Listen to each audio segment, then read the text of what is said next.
Bom, vamos lá então. Imagens perturbadoras de momentos desastrosos, parte 4. Não vemos nem a parte 1, nem a parte 2, nem a parte 3, mas estamos na parte 4 e pra esse momento, a parte 4 é a parte 1 pra gente, tá? Se tiver próximos vídeos relacionados a imagens perturbadoras de momentos desastrosos, vai seguir sequência. Então, o terceiro vai ser o 2, o segundo vai ser o 1 e o 1 vai ser o quarto, tá bom? Enfim, vamos lá pro vídeo. No dia 4 de agosto de 2020, Beirute atravessava um dos períodos mais difíceis de sua história recente.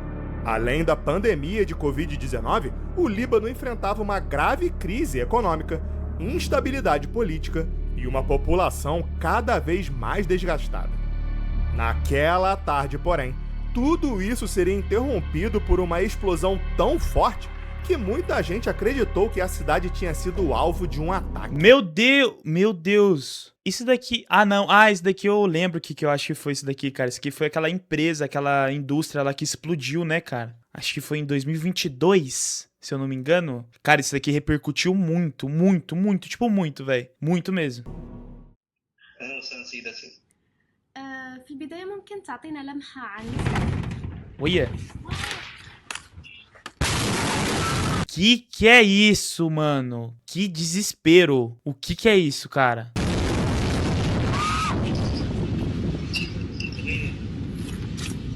Meu Deus.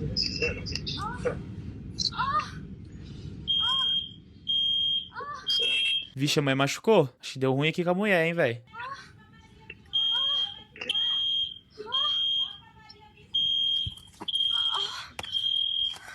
Caramba, derrubou... Cara, derrubou as coisas tudo lá dentro do escritório dela, velho. Meu Deus. Prédios foram destruídos, hospitais foram danificados, ruas ficaram cobertas por destroços e milhares de pessoas ficaram feridas sem entender exatamente o que havia acontecido. Foi isso mesmo. Mas a origem da explosão não era uma bomba lançada contra Beirute. O perigo estava guardado há anos dentro do próprio porto.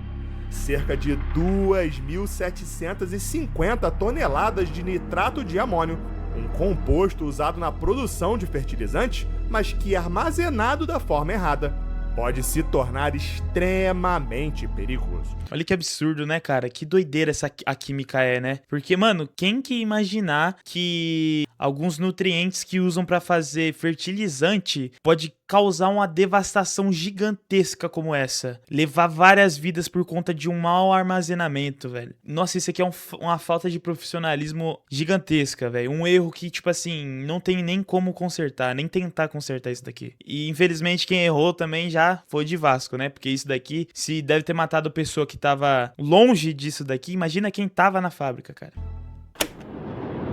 Olha isso, que absurdo, mano.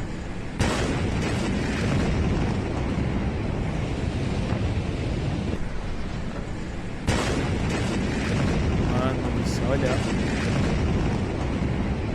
E o mais impressionante é a onda de choque, né? Não é onda de choque, mano. Eu não sei. Mas, tipo assim, você vê o bagulho explodindo e daqui a pouco o impacto chega em você. Você vê o impacto vindo em você, cara. É doideira.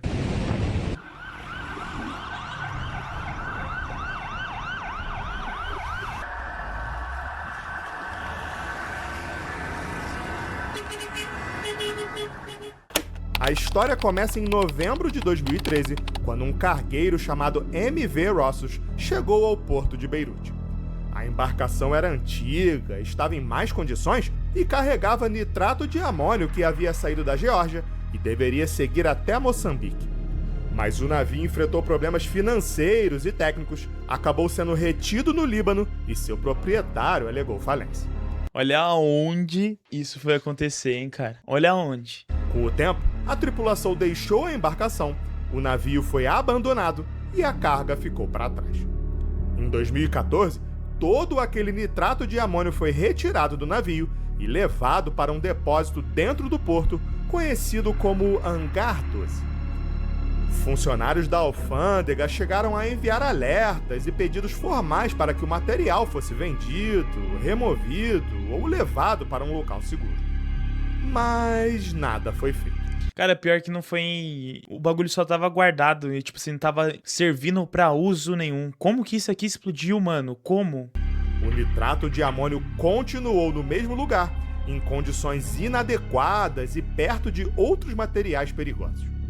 Durante anos, aquela carga ficou parada no coração do porto de Beirute, cercada por trabalhadores, navios, prédios e bairros inteiros da cidade. Na tarde do dia 4 de agosto, trabalhadores realizavam reparos em uma porta do hangar. Segundo a reconstrução dos fatos, faíscas provocadas pelo serviço teriam atingido os fogos de artifício armazenados no local, dando início a um incêndio. Caramba, cara. Uma equipe de bombeiros foi chamada e chegou ao porto poucos minutos depois. Mas eles não pareciam saber exatamente o que havia dentro daquele armazém. Para eles, era apenas um incêndio em um depósito. O fogo ficou mais intenso, sons estranhos começaram a sair do hangar, e então aconteceu a primeira explosão. Fogos de artifício começaram a estourar, faíscas surgiram em meio à fumaça, e muitas pessoas continuavam filmando de prédios, ruas e varandas próximas. Muita gente ainda não tinha noção do tamanho do perigo. E então, cerca de meio minuto depois, veio a segunda explosão.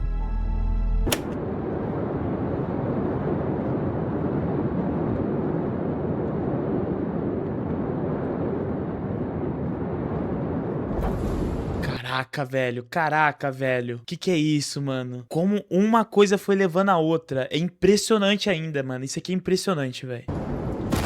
Olha, mano. Olha isso. A detonação foi gigantesca. A onda de choque atravessou Beirute em segundos, arrancando janelas, destruindo fachadas e atingindo bairros inteiros ao redor do porto. Caraca, velho. Uma nuvem avermelhada tomou o céu, algo comum em explosões envolvendo nitrato de amônio. A força foi tão grande que pôde ser sentida até no Chipre, a mais de 200 quilômetros de distância. Hospitais, museus, embaixadas... Nossa, cara, mano! Eu não tinha visto isso daqui não, velho. Prédios residenciais e comércios foram atingidos. Que absurdo! Cerca de 300 mil pessoas ficaram desalojadas. Depois da explosão, a cidade entrou em caos. Pessoas feridas eram retiradas de prédios, carros eram usados como ambulâncias improvisadas e moradores tentavam encontrar sobreviventes entre os escombros. Ao todo, aproximadamente 218 pessoas morreram e cerca de 7 mil ficaram feridas. Entre os mortos estavam os bombeiros enviados para combater... Cara, até que não morreu tanta gente quanto era pra ter morrido, né, no caso aqui. Porque, mano, uma explosão dessa daqui, velho, matava fácil mais de 1000 pessoas aqui, não morreu tudo. Até que, tipo assim, o número de perdas não foi tão alto, né? Que bom, né? Que bom. Ter um incêndio inicial, que chegaram ao local sem saber que estavam diante de uma das maiores explosões não nucleares da história recente. Olha isso, cara.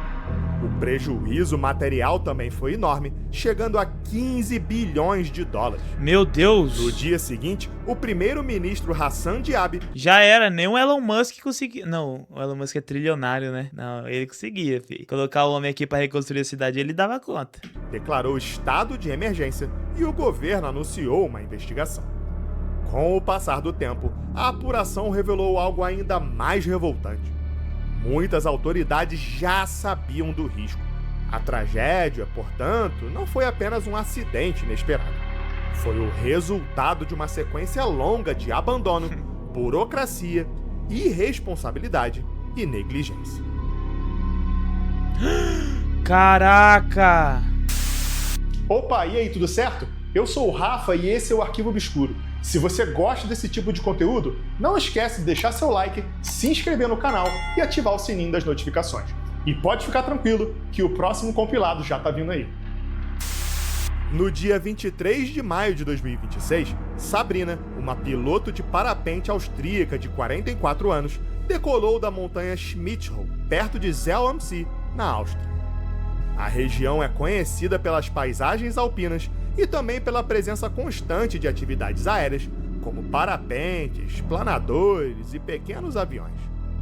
Naquele dia, Sabrina voava sobre a área quando começou a registrar o passeio com uma câmera. Se tem uma coisa que eu não faria, mano, é um bagulho relacionado a paraquedas aí. Jamais eu colocaria minha vida em risco pra pular de um bagulho desse aqui. Mesmo que é só voar de parapente, é a mesma coisa, cara. Pra mim é a mesma coisa. Nunca, mano. Nunca colocaria minha vida em risco pra pular de paraquedas. Não faria de jeito nenhum. De jeito nenhum.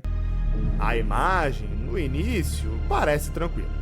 E olha que eu não tenho medo de altura, tá? Não tenho tanto medo de altura assim. Tenho um pouquinho de agonia assim, mas não tenho tanto medo não. Mas não tenho coragem de fazer isso. Não tenho coragem. Ela está suspensa no ar, sobre as montanhas, em um voo aparentemente comum. Mas poucos segundos depois, algo surge atrás dela.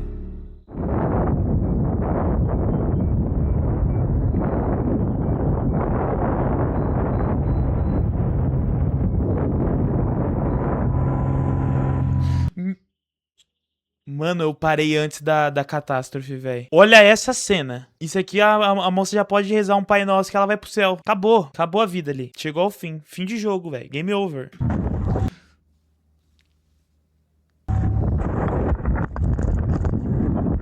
Sabrina não parece ter muito tempo para reagir. Em questão de instantes, o avião passa direto pela estrutura do parapente. A hélice atinge o equipamento e rasga a vela, destruindo parte do que mantinha Sabrina no ar. A partir dali, o voo deixa de ser controlado.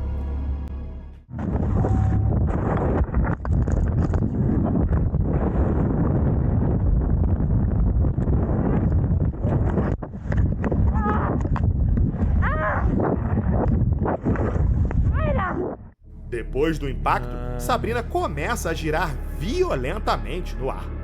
O parapente já não funciona como deveria e ela passa a perder altitude rapidamente, cercada pelos pedaços do equipamento que acabaram de ser destruídos.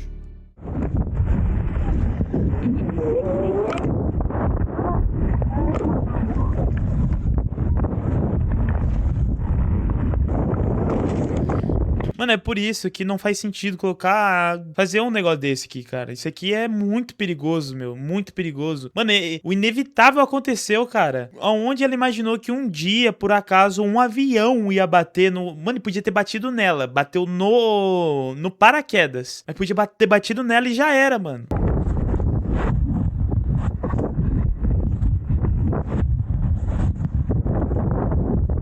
Vixe. Ai!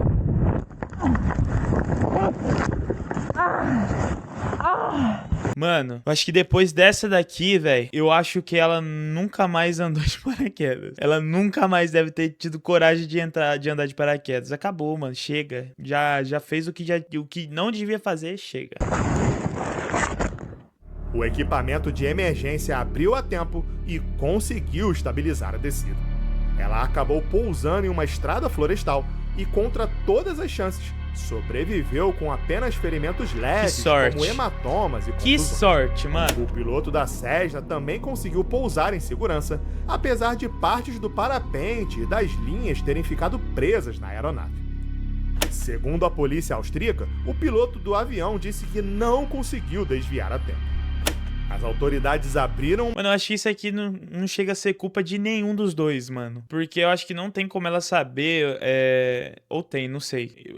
Na minha humilde opinião de um leigo, culpa do cara do avião não é, tá ligado? Porque o avião é feito pra estar no ar. O ser humano não, entendeu? O ser humano não. Igual essa mulher tá fazendo. Então, tipo, se alguém tem culpa nisso daqui, quem tem mais culpa é ela ainda, não é o cara não, cara. Ia ser uma morte acidental, tipo assim, livrando o cara de totalmente culpa aqui, porque não tem... O cara foi pego de surpresa como ela também. Uma investigação, e o caso foi registrado como lesão corporal culposa contra o piloto da Cessna. Que isso? Sabrina, por sua vez, publicou o vídeo no Instagram no dia seguinte e escreveu algo que resume bem o tamanho do que tinha acabado de viver. Abre aspas. Feliz segundo aniversário para mim. Fecha aspas. Nasceu de novo, verdade. Em janeiro de 2022, um esquiador fazia uma descida em uma área perto de Vail, no Colorado, quando acabou provocando uma avalanche em uma encosta íngreme da região de Pitkin Creek. A área fica fora das pistas controladas de uma estação de esqui, em um tipo de terreno onde a neve pode parecer estável por cima, mas esconde camadas frágeis por baixo. Naquele dia, o risco de avalanche na região não era considerado extremo. No entanto, como especialistas sempre alertam, risco baixo não significa risco zero. A câmera presa ao capacete do próprio esquiador registrou exatamente o momento em que tudo começou a desandar.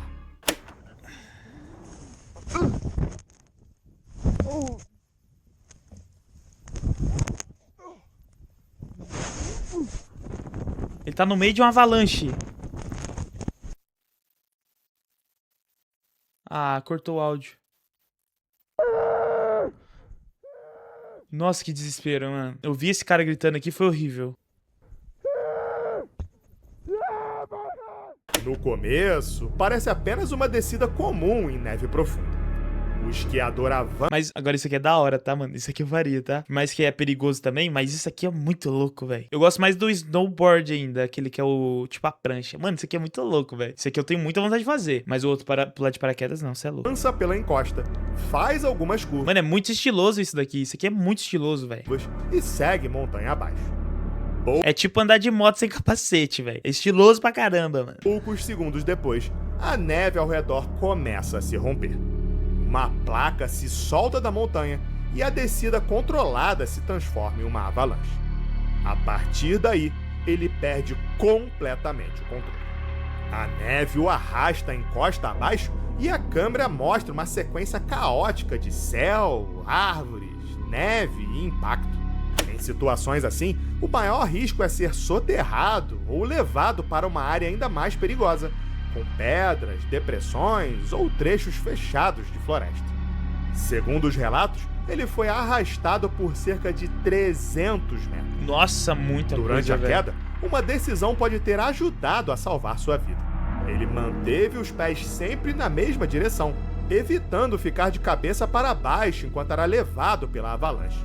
Isso permitiu que ele ainda conseguisse enxergar o terreno e tentasse reagir. No meio do arraste, enquanto a neve continuava descendo ao redor dele, o esquiador conseguiu alcançar uma área com árvores e se agarrou a uma delas. A força da avalanche ainda puxava seu corpo, mas ele conseguiu segurar firme até que a neve passasse. Quando tudo finalmente parou, o esquiador estava consciente, não foi soterrado e conseguiu escapar sem ferimentos graves.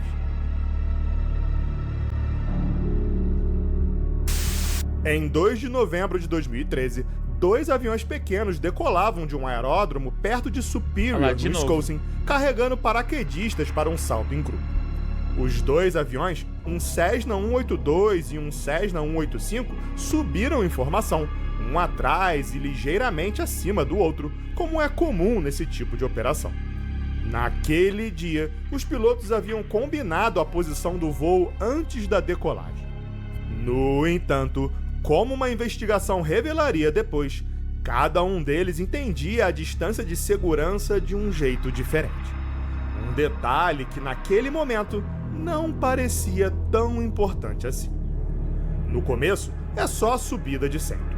Os 2 aviões ganham altitude lado a lado, os paraquedistas conversam, se ajeitam e esperam o sinal para se aproximar da porta.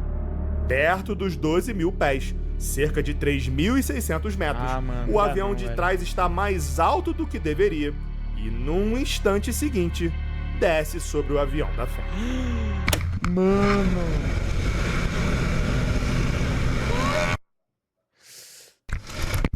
Caraca, que...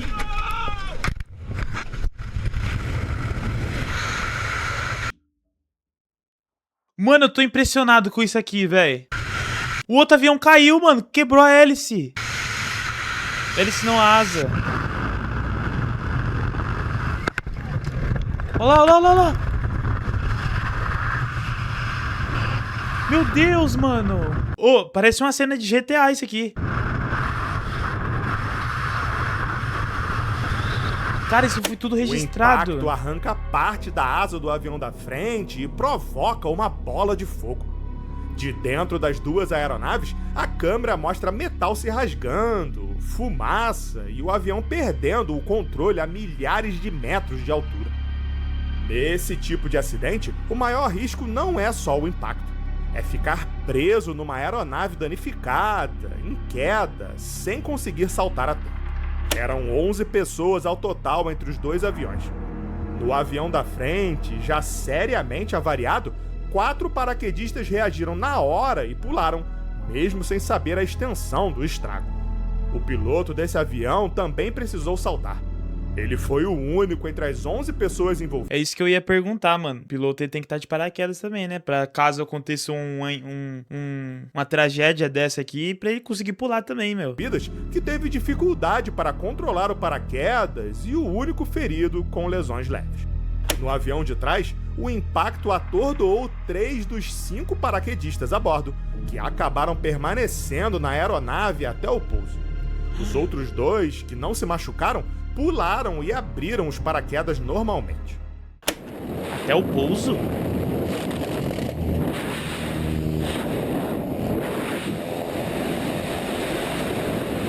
Que pouso, velho? Caiu os dois, não caiu?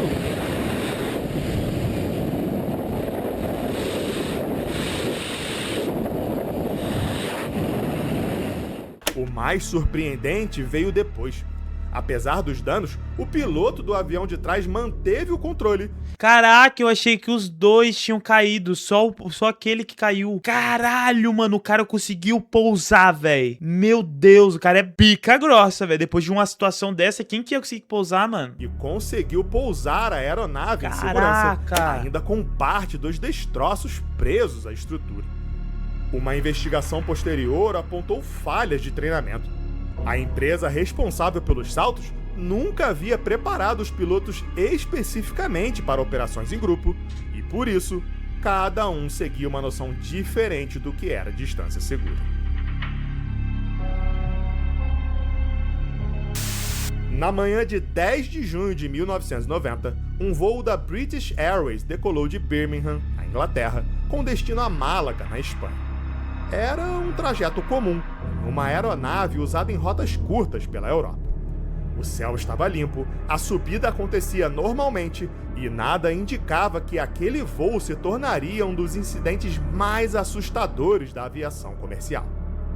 No comando estava Tim Lancaster, um piloto experiente com mais de 11 mil horas de voo.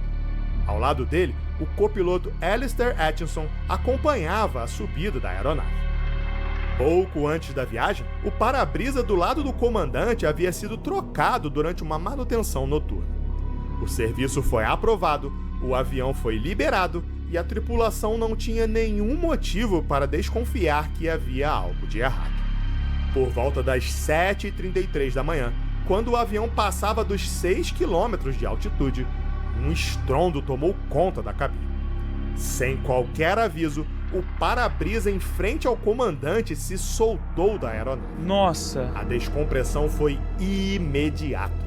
O ar começou a escapar com tanta força que Tim foi arrancado do assento e puxado para fora do avião. Mentira! Parte superior... Mentira! Que é isso? Mentira! Meu Deus, que é isso? Isso aqui... Mano, isso aqui parece fake, velho. Do corpo dele ficou exposta do lado de fora, enquanto as pernas permaneceram presas dentro da cabine de comando. Meu Deus, velho, que é isso? Momento, o comissário Nigel Ogden tinha acabado de entrar na cabine.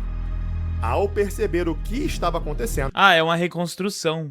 Ele reagiu imediatamente e agarrou o comandante pela cintura, tentando impedir que ele fosse levado pelo vento. Meu Deus, mano, que agonia, velho, só de pensar, cara. Instaurado. A porta foi arrancada, objetos começaram a voar, o barulho era ensurdecedor e o avião perdeu estabilidade. Enquanto Nigel segurava o comandante com toda a força que tinha, o copiloto ficou sozinho no controle da aeronave. Ele precisava estabilizar o avião, iniciar uma descida de emergência e tentar pousar. Tudo isso com a cabine aberta e o comandante preso do lado de fora. Cara, que doideira, velho. A aeronave descia rapidamente. Do lado de fora, a temperatura era abaixo de 0 e o vento atingia o comandante a centenas de quilômetros por hora. Naquele momento, a tripulação acreditou que Tim já estivesse morto. Mesmo assim, ninguém o soltou. Depois de quase 20 minutos de tensão, Meu Deus. o copiloto conseguiu levar o avião até o aeroporto de... Monstro, tá? Monstro. Esse cara é brabo demais, velho. Você conseguir pousar um avião com a situação dessa acontecendo ao mesmo tempo por 20 minutos e conseguir pousar, o cara é muito foda, velho. Southampton e pousar em segurança. Quando as equipes de emergência chegaram, Tim ainda estava na mesma posição, parcialmente fora da aeronave, segurado pela tripulação. E contra todas as expectativas, ele estava vivo. Mano, que bagulho absurdo, mano. Que coisa... Eu não tenho nem explicação. Não tenho nem o que falar pra reagir a isso. Que trem absurdo. Mano, esse cara... Essa foi a pior situação do vídeo inteiro. Esse cara realmente colocou a vida dele em jogo aqui. Tipo assim... Esse cara teve mais sorte do que a mina lá que o avião pegou o paraquedas. Meu Deus. Não sei nem explicar. Não tem nem palavras pra isso aqui. O comandante sofreu fraturas, Olha, cara. hematomas, queimaduras pelo frio e entrou em estado de choque, mas sobreviveu. Os passageiros não tiveram ferimentos graves. A investigação revelou que o para-brisa havia sido instalado com parafusos errados. Nossa. A maioria era menor do que deveria e não suportou a pressão da cabine durante a subida. O erro tinha acontecido na manutenção feita apenas 27 horas antes do voo. O caso levou a mudanças nos procedimentos de manutenção e inspeção de aeronaves. Mas o que mais marcou esse incidente foi a reação da tripulação. Em poucos segundos, um voo comum se transformou em uma situação extrema. Um comandante preso do lado de fora do avião, um copiloto tentando pousar sozinho e comissários segurando um homem que talvez já estivesse morto. Tudo isso transformou uma tragédia quase certa em uma das histórias de sobrevivência mais impressionantes da história da aviação. Impressionante mesmo.